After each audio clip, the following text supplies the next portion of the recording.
When I was in college, I did a project on medical gaslighting, and I could not stand how individualized a lot of the advice or solutions to medical gaslighting were. It was always advocate for yourself or make a list of all your complaints before the appointment or your goals for the appointment, or it was just find a new doctor if it's not working out. But that doesn't really help a lot of us.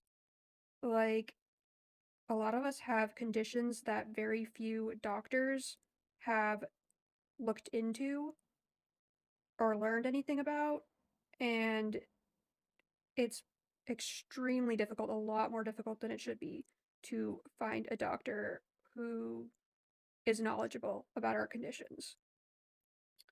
And some of us live in rural areas where there aren't many options for doctors, not to mention, even if you're not in a rural area, there are super long wait lists for many doctors. And I don't know, it was just very unsatisfying to see those being the only solutions that people proposed when I was doing this research on medical gaslighting. And this was like a very brief project I did. It wasn't like super in depth, but that still is just like a lot of the general advice that you'll see online or on social media, whatever, on dealing with medical gaslighting. There aren't like systemic solutions being proposed a lot of the time.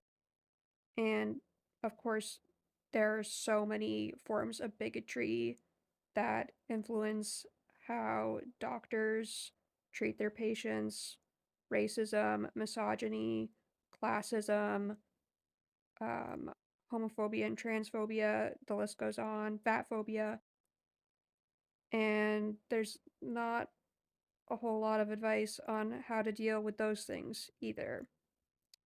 So, I don't know. Patients just deserve so much better than this.